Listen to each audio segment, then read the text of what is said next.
जवळपासून मला पेढा घरमच बनवता यावा लागला ना तेव्हापासून मी कधीच बाहेरून मिठाई मागवत नाही, घरच पेढा बनावस.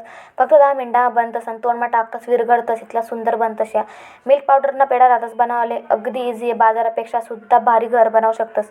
त्यांच्यासाठी ना जी नॉनस्टिकनी कढई राहतं त्यांना छोटी वाटीभर मी तूप टाक, त्यांना अर्धी वाटी साखर टाकानी, अर्धी वाटी दूध टाकानी आणि साखर मेल्ट होईस्तोवर म्हणजे विरघळस्तोवर त्याला हाई करलेवा. ते मेल्ट होईने त्यांना म्हणा 1.5 वाटी या 2 वाटीभर मिल्क पावडर टाकानं. मिक्स करा जोपर्यंत ते घट्ट होत नाही.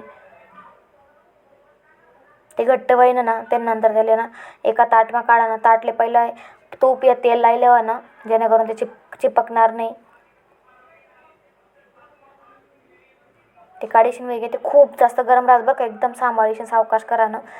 चम्मचच्या साह्यातून त्याला स्प्रेड करा म्हणजे नाही का थोडंसं हे करा, मी आतले तूप लायले तर चिपकाल नाही पाहिजे म्हणून.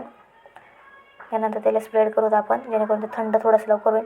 थोडं कोमट होईन ना पटापट लाडू बांधा ना म्हणजे पेढा बनावा ना, कारण गार होईन ना आता ते खूप चिपचिपीत असं आणि आकार होत नाही, म्हणून गरम गरमच त्याला करणं पडत. पण खूप जास्त गरम लागस म्हणा सांभाळीशीन. वर तुम्ही काजू लावा, बदाम लावा, जे असेल ते लावा.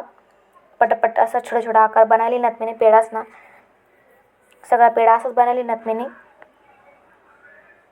खूप टेस्टी लागत बरं आहे रेसिपी, फक्त एकदा नक्की ट्राय करा.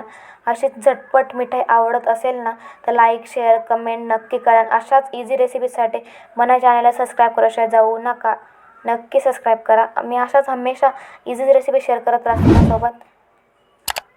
लाईकने बटन दाबायला बा इथला काही वेळ लागत नाही, सबस्क्राईबने बटन दाबायला इथला वेळ लागत नाही, फक्त नक्की दाबीशीन जावा आणि अशाच रेसिपी हमेशा देखत राहावा.